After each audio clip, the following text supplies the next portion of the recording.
लक्ष्मीच्या पावलांनी या मालिकेच्या आजच्या भागामध्ये कला आता स्वतःला निर्दोष सिद्ध करण्याचे प्रयत्न पूर्णपणे देवयाईकडे सोपवणार आहे. जे काही आहे ते आता देवयाईच सिद्ध करेल. देवयाई कलाच्या मदतीला अशी काही धावून येणार आहे. या सगळ्यामध्ये आता आबांना समजणार आहे की सरोज खोटं बोलत आहे. याचा पुरावा स्वतः आबा अद्वैतच्या समोर CCTV फुटेजच्या माध्यमातून ठेवणार आहेत आणि इकडे सगळ्यामध्ये अद्वैत असं तोंडावरती पडणार आहे की त्यामुळे आता अद्वैतला आपल्या आईचा खरा चेहरा समोर आल्यावरती मान खाली घालण्याशिवाय काहीही पर्याय उरणार नाही. आपण आता पाहणार आहोत की कला ज्यावेळेस अद्वैतला खोबऱ्याच्या वड्या करायला शिकवणार आहे त्यावेळेस तिकडे सरोज येते आणि नेहमीप्रमाणे ती आरडाओरडा करायला लागते. ए मुली, तुझी एवढी हिंमत, तू माझ्या मुलाला वड्या करायला लावते. बघ त्याच्या हाताला किती लागलं. तेव्हा कला अद्वैतकडे पाहते. बोल ना आता, तुझी बोलती का बंद झाली? यावरती सरोज म्हणते, तू त्याच्याकडे काय बघते आहेस? त्याच्यावरती काय डाफरतेस? माझ्याकडे बघ, मला बोल, जे काही बोलायचं आहे ते. तेव्हा कला सांगते, मला कोणाबद्दल काहीही बोलायचं नाही आहे. कारण जे काही चाललं आहे ना त्यामुळे मला असं नाही वाटत की मी काही बोलायला पाहिजे. कारण या सगळ्यामध्ये तुमचा मुलगा काही बोलत नाही आहे. मला आबांनी जबाबदारी दिली होती. म्हणजे मला खोबऱ्याच्या वड्या बनवायला सांगितल्या होत्या. देवयाईच्या नैवेद्याला जो कोणी येईल त्याला प्रसाद देण्यासाठी. आबांनी माझ्यावरती ही जबाबदारी सोपवली आणि या अद्वैतने मला देवयाईच्या उत्सवातलं काही काम करायचं नाहीस आणि माझ्याशी बोलायचंही नाही असं सांगितलं. यावरती सरोज म्हणायला लागते की तू दरवेळी माझ्या मुलाला या सगळ्यामध्ये का बोलतेस, त्याला का अडकावतेस? तर तिथे आबा येतात. आबांना असं वाटतं की अद्वैत हा कलाला देवयाईच्या प्रसादाच्या वड्या बनवण्यासाठी मदत करतोय आणि आबा खूप खुश होतात आणि आबा सांगतात, अरे बाळा अद्वैत, तू तर कलाची मदत करायला लागला आहे.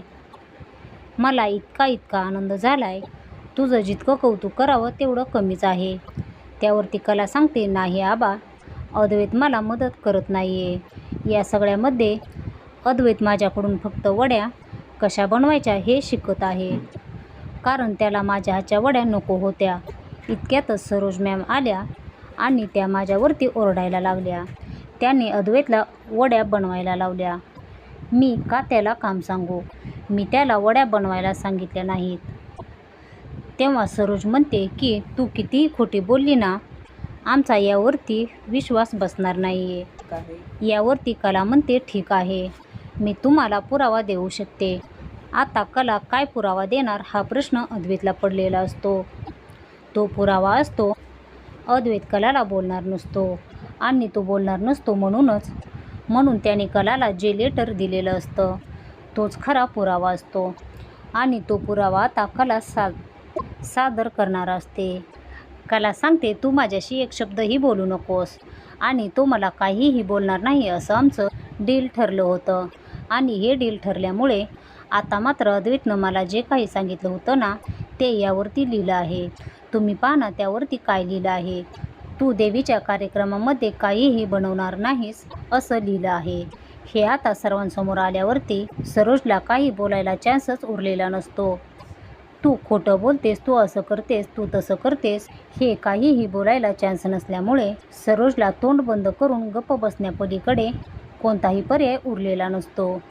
कारण या सगळ्यामध्ये कलाने सरोजची बोलती बंद करून टाकलेली असते. सरोज अद्वैतला विचारते की अद्वैत, हे काय चाललं आहे? अद्वैत सांगतो, मीच तिला काही करू नको असं सांगितलं होतं. मग सरोज अद्वैतला विचारते की अद्वैत, तू हे सगळं करायला का गेलास? अद्वैत सांगायला लागतो की कारण मला आबांचं मन दुखवायचं नव्हतं. आबा म्हणतात, बाद झालं, तू मन दुखवायच्या गोष्टी तर करूच नको अद्वैत.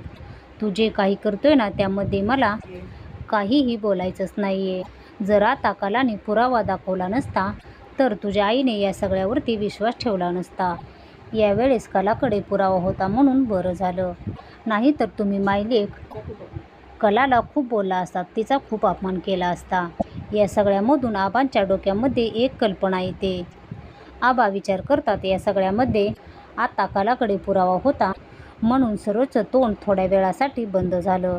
जर का या सगळ्यामध्ये आपण पण पुरावा शोधून आणला तर अद्वैतचं सुद्धा तोंड बंद होऊ शकतं.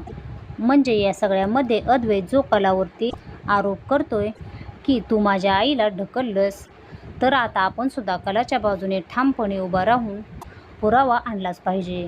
आणि मग मात्र आबा ठाम निश्चय करतात. आबा कलाला भेटतात आणि कलाला म्हणतात, वाईटातून चांगलं घडतं. तसंच माझ्यासोबत झालं. जे घडलं, जे सरोजनं केलं ते पूर्णपणे वाईट होतं, पूर्णपणे चुकीचं होतं. त्याच्यामधून एक गोष्ट घडली आहे ना, आणि ती गोष्ट म्हणजे तू पुरावा दिलास ना. या घरामध्ये असा एक पुरावा आहे जो तुला निर्दोष सिद्ध करू शकतो. कला म्हणते, आबा सांगा कोणता पुरावा आहे? मी काहीही चुकीचं केलेलं नाही आहे. मला उगाचच काहीही ऐकून घ्यावं लागत आहे.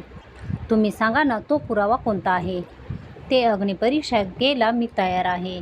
तिथे आबा म्हणू लागतात, तुला अग्निपरीक्षा द्यायची गरज नाही आहे. आता अग्निपरीक्षा देणार ती म्हणजे सरोज. आता इतक्यात तिथे अद्वैत येतो.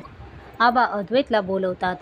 तिथे कला विचार करते, झालं आता याच्यासमोर कोणताही पुरावा द्यायला गेलं तर काहीच खरं नाही आहे, आणि तो पुरावा दिला तर ती गोष्ट मूर्खपणाचं लक्षण ठरेल.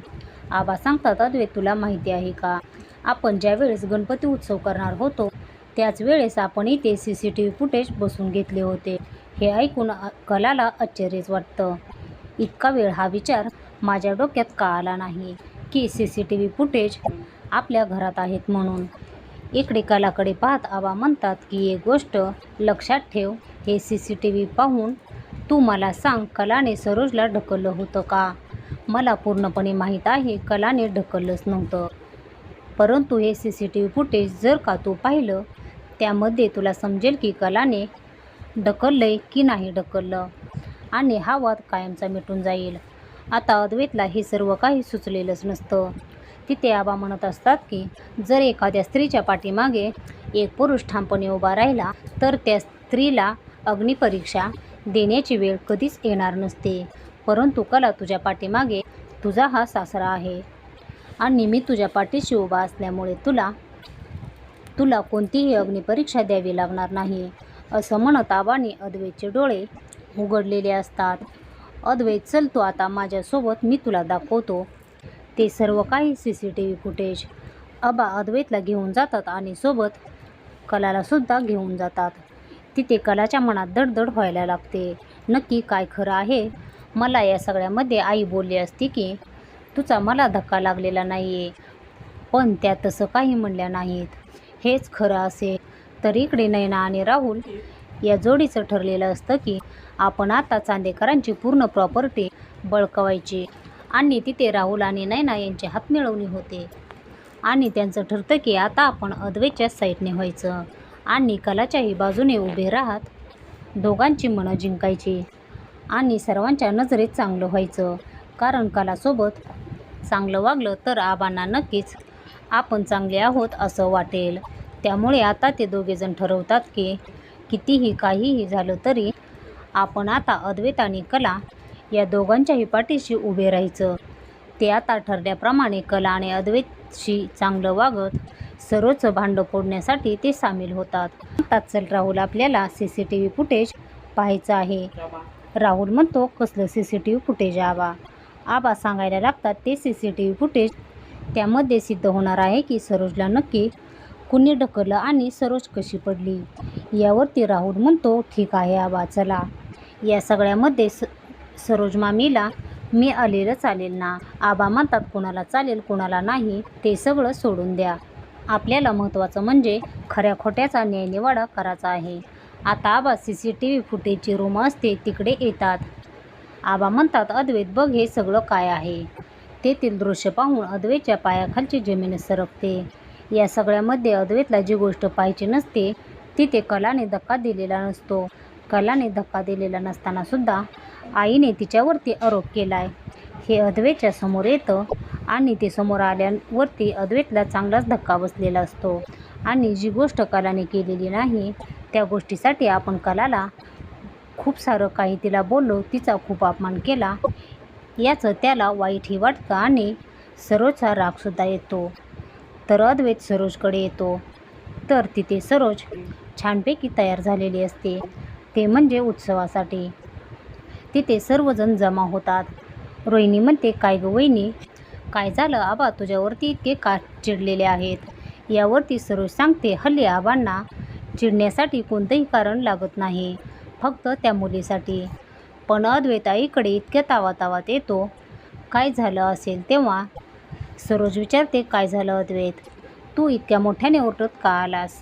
तेव्हा अद्वैत म्हणतो, आई मला तुला काहीतरी सांगायचं आहे. तेव्हा आबा म्हणतात, का रे अद्वैत, तुझा आवाज इतका बारीक का झाला? ज्या वेळेला तुला कळलं की कलाने धक्का दिला त्यावेळेस तुझा आवाज किती मोठा होता.